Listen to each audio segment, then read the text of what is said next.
Hello friends, welcome to so happy. வாங்க இன்றைக்கி என்ன வீடியோவில் பார்க்க போகிறோம். சவ் வச்சு சூப்பரான அருமையான சைட் டிஷ் ஒன்று ரெடி பண்ணலாமா? பொரியலுங்க. இது பொரியல்னா அவ்வளோ டேஸ்ட்டாக சூப்பராக இருக்குங்க. எப்படி செய்யுதுன்னு பார்க்கலாமா? அதுக்கு ஒரு சவ் காய் எடுத்து நல்லா தோலெல்லாம் சீவிட்டு பொடி பொடியாக கட் பண்ணி கழுவி எடுத்து வச்சுக்கோங்க. ஒரு கொத்து கருவேப்பிலை.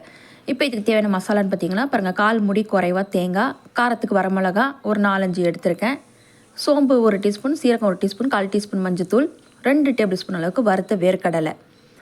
வாங்க இப்போ பொரியல் எப்படி செய்யுதுன்னு பார்க்கலாம். அடுப்பு பற்ற வச்சுட்டு ஒரு வானிலை வச்சுக்கோங்க. அதில் 4 டேபிள் ஸ்பூன் அளவுக்கு கடலெண்ணெய் சேர்த்திக்கோங்க.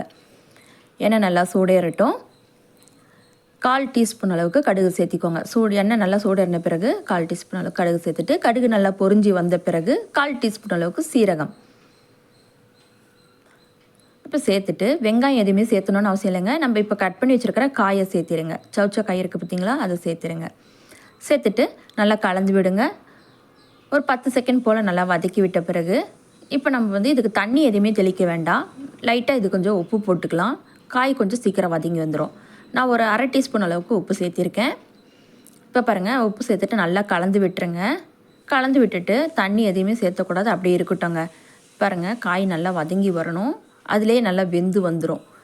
இப்போ பிப்பத்தை தட்டு போட்டு மூடி வச்சிடலாம். இது அப்படியே வேகட்டுங்க. அடுப்பை பாருங்கள், நான் சிம்மில் தாங்க வச்சுருக்கேன். சிம்மில் வச்சுக்கிட்டு வேக வைங்க. ஒரு 2 நிமிஷத்தில் குயிக்காக வெந்துடும். அதுக்குள்ளே நம்ம இந்த மசாலா ரெடி பண்ணிக்கலாம். ஒரு மிக்ஸி ஜார் எடுத்து இந்த கட் பண்ணி வச்சுருக்க தேங்காய், வரமிளகா, அப்புறம் மஞ்சத்தூள், சீரகம், சோம்பு இது எல்லாத்தையும் குறப்பாக அரைச்சி எடுத்துகிட்டு வந்துடுங்க. எடுத்துகிட்டு வந்த பிறகு இது கூடவே வறுத்த வேர்க்கடலையும் சேர்த்துட்டு அதையும் குறப்பாக அரைச்சி எடுத்துக்கோங்க. ரொம்ப ஃபைனாக இருக்கக்கூடாது, கொஞ்சம் குறப்பாக இருந்தால் நல்லாயிருக்கும். இப்போ பாருங்கள், காய் வெந்துருச்சான்னு ஓப்பன் பண்ணி பார்த்துக்கோங்க. பாருங்கள், அடிப்பிடிக்கல. காய் பாருங்கள், டக்குன்னு ஈஸியாக குயிக்காக நம்மளுக்கு வெந்துடுங்க. பாருங்கள், நல்லா காய் வெந்திருக்குது. இப்போ இது கரெக்டாக இருக்குது. இப்போ நம்ம அரைச்சி வச்சுருக்கிற இந்த பொடியை சேர்த்திக்கலாம். ஏன்னா இதிலே நம்ம காரம் எல்லாமே சேர்த்திருக்கோம், அதனால் கரெக்டாக இருக்கும். உப்பு மட்டும் பார்த்து செக் பண்ணிக்கோங்க. நான் போட்டிருக்க அளவு உப்பு கரெக்டாக இருந்தது, அதனால் நான் உப்பு எதுவும் சேர்த்திக்கலைங்க. இப்போ இந்த மிக்ஸி ஜார்லேருந்து இந்த அரைச்ச பொடியை சேர்த்துட்டு கலந்து விடுங்க. ஆனால் இந்த மாதிரி ஒரு தடவை செஞ்சு பாருங்கள், அருமையாக இருக்குங்க. ரசம் சாதத்துக்கு தொட்டுட்டு சாப்பிட்லாம், அவ்வளோ டேஸ்ட்டாக இருக்கும். இந்த சௌச்சௌ நரம்பு தளர்ச்சி போக்கக்கூடியது, பெண்களுக்கு உடம்புக்கு ரொம்ப ரொம்ப நல்லதுங்க. பாருங்கள், அவ்வளோதாங்க. சூப்பராக சட்னி ஈஸியாக ரெடி பண்ணியாச்சு. அருமையான நம்மளுடைய சௌச்சௌ பொரியல் ரெடிங்க. சூப்பரான சைட் டிஷ் பார்த்தீங்களா, டக்குன்னு ஈஸியாக 10 நிமிஷம் கூட ஆகாதுங்க, ரெடி பண்ணிடலாம்.